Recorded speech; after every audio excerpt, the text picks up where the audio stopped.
मेरे गुरु महेश्वर शिव को मेरा प्रणाम है। इस कालखंड के प्रथम शिव के शिष्य और हम सबों के परम आदरणीय रविन्द्र गुरुभ्राता साहब श्री हरिलानंद जी के चरणों में मेरा प्रणाम है। शक्ति स्वरूपा माँ श्री वीणामानंद जी के चरणों में मेरा प्रणाम है। पाटन के इस पावन भूमि के उपस्थित आप सभी गुरु भाई गुरु बहन के चरणों में मेरा प्रणाम। आज का ये आगमन है, ये पहले से आयोजित कोई कार्यक्रम नहीं, लेकिन आज आप लोगों की उपस्थिति देखकर मुझको लगा कि साहब ने कहा कि जिस दिन भी वो गुजरे कहीं से शिव शिष्यों की उपस्थिति हर जगह देखने को मिले। जब जिस दिन ऐसा हो जाएगा तब मैं समझूंगा कि गुरु का कुछ काम किया है। तो आज साहब की उपस्थिति में हम सब गुरु भाई गुरु बहन यहाँ उनके साथ उपस्थित हैं, क्योंकि शिव शिष्यता की बात जहाँ भी जाएगी हमारे साहब और दीदी वहाँ हमेशा सदैव उपस्थित होंगे। आज इस प्रांगण में, ये प्रांगण है जहाँ हम आप बैठे हैं, लेकिन ये खेत का प्रांगण है। यानी शिव का शिष्य कहीं भी अपनी जगह बना लेता है, कहीं जगह ना मिले तो खेत में ही बैठ सकता है।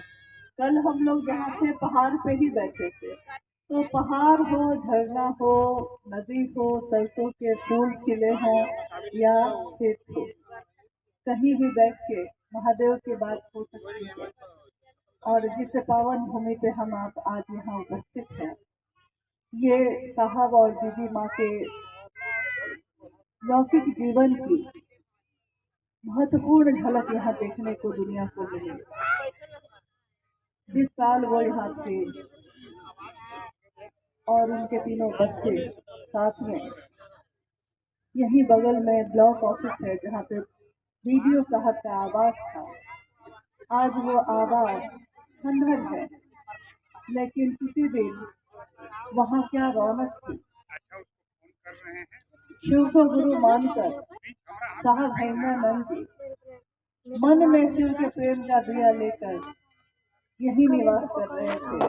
माँ वीणामानंद भगवती स्वरूपा, शक्ति स्वरूपा, लेकिन एक सामान्य महिला की तरह उनके साथ रह रही थी। और लौकिक जीवन के उनके तीनों बच्चे जो छोटे छोटे थे। कितनी चमत्कारिक घटनाएं यहाँ पर। साहब हमेशा कहते हैं कि मैंने शिव को गुरु बनाया था तो भगवान समझकर ही बनाया था। गुरु भगवान होते हैं तो भगवान गुरु क्यों नहीं है, मात्र इतना सोचकर ही बनाया था। यानी जिस दिन बनाया था उस दिन नहीं जानता था कि वो गुरु है भी कि नहीं। दुनिया में जो भगवान समझ के लोग उनकी पूजा कर रहे थे, उसी भगवान को ये सोचकर कि जब वो भगवान है, जो ईश्वर के भी ईश्वर है, महेश्वर है, तो उस महेश्वर का कोई अंश होगा, उस महेश्वर में जो रूप होगा वही धरती पे उतरता है। ऐसा मैंने सोचा तो मुझको लगा कि अगर गुरु भी कोई होगा धरती पे तो वो शिव गुरु होगा, तभी धरती पे भी कोई गुरु है। तो उन्होंने शिव को ही गुरु बना लिया। बाद में उनके जीवन में बहुत सारी घटनाएं हुई, तो उनके मन ने समझा या ग्रंथ और शास्त्रों में पढ़कर उन्होंने जाना कि हाँ, शिव तो सचमुच गुरु है। और ये आज मेरी अनुभूति नहीं है, सिर्फ ये हजारों वर्षों से ऋषियों की, मुनियों की, सिद्ध संतों की इस तरह की अनुभूति उनके जीवन में आई थी। लेकिन मेरे जीवन में जो आया है सबसे सुंदर, वो मैंने दूसरों के जीवन में नहीं दिया। तो फिर एक इंसान का ये कर्तव्य नहीं होता। एक इंसान शिव की सबसे सुंदर रचना, उसका कर्तव्य होता है कि जो सबसे सुंदर रंग उसके जीवन के हों, वो दूसरों को भी इस रंग में रंग डाले। इसीलिए शिव की चर्चा सुनने वाले लोग, शिव की चर्चा करने वाले लोगों की स्थिति ऐसी होती है कि लाली मेरे लाल की जित देखो जित लाल। मेरे यार की यानी मेरे शिव की कैसी लाली है ये, कि जहाँ भी देखता हूँ जहाँ भी देखता हूँ वही लाल दिखाई देता है। लाली मेरे लाल की जित देखो तित लाल, लाली देखन में गई मैं भी हो गई लाल। यानी एक ऐसा रंग है कि जो देखने जाता है वो भी उसी रंग में रंग जाता है, जो बोलता है वो भी उसी रंग में रंग जाता है।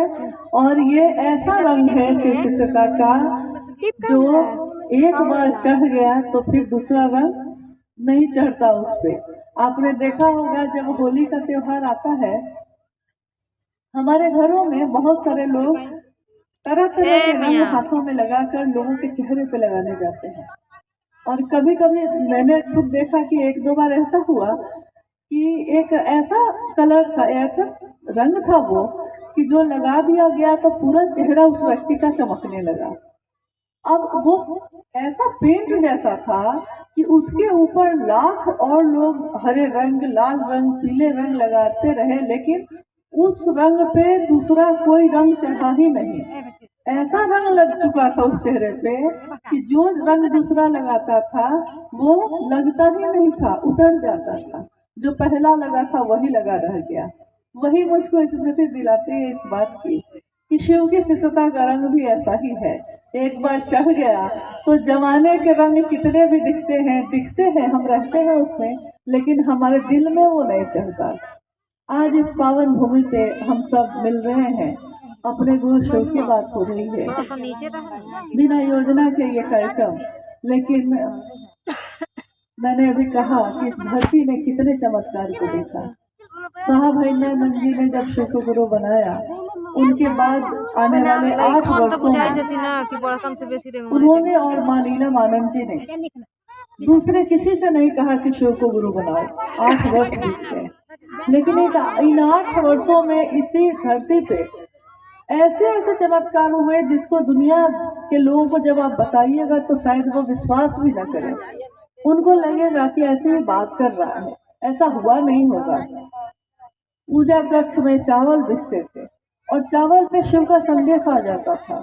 जो प्रश्न, जो जिज्ञासा लेकर जो बैठता उस पे उत्तर आ जाता। बेलपत्र की बारिश होने लगी, जिसको जो कहते सो हो जाता। जो सामने आता उसको देखकर साहब को समझ में आ जाता, पता चल जाता कि उसके जीवन में क्या होने वाला है। लेकिन बाद के जो 8 वर्ष बीते तो साहब हरिनानंद जी ने कहा कि मेरे मन ने यह समझ लिया कि शिव से ज्यादा मुझको और कुछ नहीं चाहिए, क्योंकि इन चमत्कारों से दुनिया नहीं चलती, जीवन नहीं चलेगा। शमशान साधना से, कब्रिस्तान साधना से जीवन नहीं चलता। इसीलिए उन्होंने हर उस काम को करके छोड़ते चले गए। वो शमशान साधना भी छोड़ी, कब्रिस्तान साधना भी छोड़ी, मंत्रों का जप भी छोड़ा, कुंडली साधना छोड़ा, सबका प्रयोग करके देख लिया।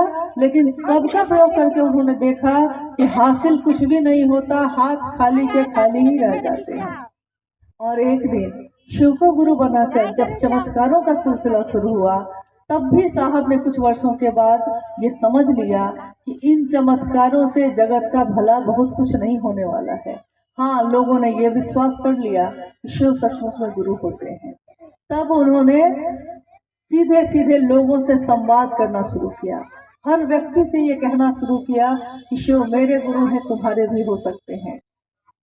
कल हम लोग इसी पे चर्चा में बात कर रहे थे रेणुकूट में, कि हमारे जीवन में जब कोई अपना मिलता है और जिसको मेरा मन प्रेम करता है, हम चाहते हैं कि वो पूरी तरह सिर्फ मेरा रहे, हम दूसरे के साथ उसको नहीं बांटना चाहते। जैसे मेरा बच्चा मुझको प्रेम करता है तब तक तो ठीक है, लेकिन जिस दिन वो किसी पड़ोस वाली आंटी को ज्यादा प्रेम करने लगता है तो उसकी माँ के कलेजे पे सांप लौट जाता है। उसको लगता है कि अरे मेरा बेटा है, दूसरे को कैसे ज्यादा प्रेम कर सकता है। नहीं, बच्चा बड़ा होता है। कल हम लोग यही बात कर रहे थे कि कभी कभी होता क्या है कि जब बच्चा मेरा बड़ा हो गया है, अब उसकी शादी हो रही है कहीं और, तो शादी हो रही है तो अब वो बटेगा। माँ के मन में भावना होती है कि अब ये प्यार बटेगा, यानी कि कोई दूसरी आएगी जिसको मेरा बेटा प्रेम करने लगेगा और मेरे से जो उसका प्रेम था वो बंटवारा हो जाएगा उसका, तो उस माँ को ये बर्दाश्त नहीं हो पाता। लेकिन सोचिए कि हमारे जीवन में जितने भी रिश्ते हैं, जिसको भी हम प्रेम करते हैं, हम चाहते हैं कि वो सिर्फ मेरा बन के रहे। साहब हरिनंदन जी ने शिव को अपना गुरु बनाया। कायदे से तो उनको भी यही सोचना चाहिए था कि ये शिव जो मेरा गुरु हुआ है, ये सिर्फ मेरा गुरु बन के रहे, किसी और का नहीं बने। मैं भी सिर्फ इसका बन के रहूं, किसी और का नहीं बनूं। लेकिन ऐसा हुआ ठीक इसका उल्टा हुआ, क्योंकि दुनिया के लोग संकीर्णता से सोच सकते हैं, लेकिन जो शिव की तरफ से आता है, जो शिव की दुनिया से आता है, वो संकीर्ण नहीं होता और उसका मन इतना विशाल होता है कि पूरा जगत उसमें समाहित हो सकता है।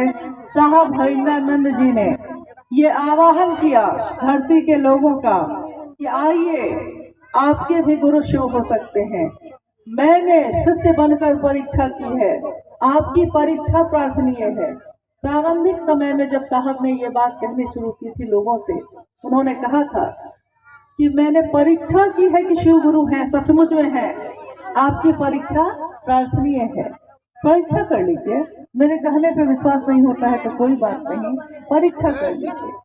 और उसके बाद सचमुच लोगों ने परीक्षा की, शिव को गुरु बनाया, तीनों सूत्र करना शुरू किया और हर समस्या का हल यही तीनों सूत्र था। नहीं बना। ऐसा कैसे हो सकता है कि हमारे जीवन में अलग अलग दुख है, अलग अलग समस्या है। किसी के जीवन में कोई दुख है, कोई बीमारी से बाधित है, कोई मानसिक रोग से बाधित है, किसी का शरीर नहीं चल पा रहा है, कोई गरीब है, किसी को संतान नहीं, किसी के जीवन में खुशी नहीं, अनेक चीजें हैं, अनेक बेचैनी और परेशानी है जीवन में। सबकी बेचैनी अलग अलग है, सबकी समस्या अलग अलग है, लेकिन साहब हरिनंदन जी ने हमेशा कहा कि शिव से दया मांगो, शिव की थोड़ी सी बात करो और शिव को प्रणाम करो, बस इतना ही। तो हमारा जो मन है, जो कर्ता मन है, जो सोचता है कि जब तक कुछ करेंगे नहीं मिलेगा कैसे, क्योंकि पूजा में तो हम यही करते हैं, कुछ ना कुछ करते हैं, तब सोचते हैं कि अब महादेव दया करेंगे। पूजा में जल चढ़ाएंगे, दूध चढ़ाएंगे, बेलपत्र चढ़ाएंगे, तब ना महादेव दया करेंगे। लेकिन ये शिव से हरिनंदन जी क्या कह रहे हैं? ये तो कह रहे हैं कि कुछ भी नहीं करो तब भी सिर्फ मन में ये तीनों काम कर लोगे तो परिणाम उतना ही आएगा। ये कैसे होगा?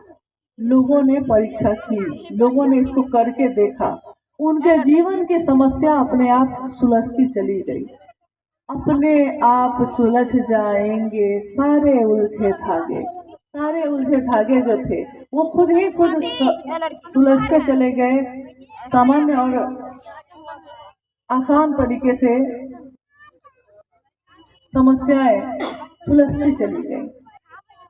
लोगों को लगा कि ये कैसे हुआ, लेकिन हमको याद रखना चाहिए कि मंदिर तो यही है, वो आज भी कितने लोग पूजा करते होंगे। मंदिर उस समय भी था, लेकिन कौन भक्त है, कौन शिष्य ऐसा है जिसके मन का भाव वो ग्रहण कर लेते हैं, महत्वपूर्ण ये होता है।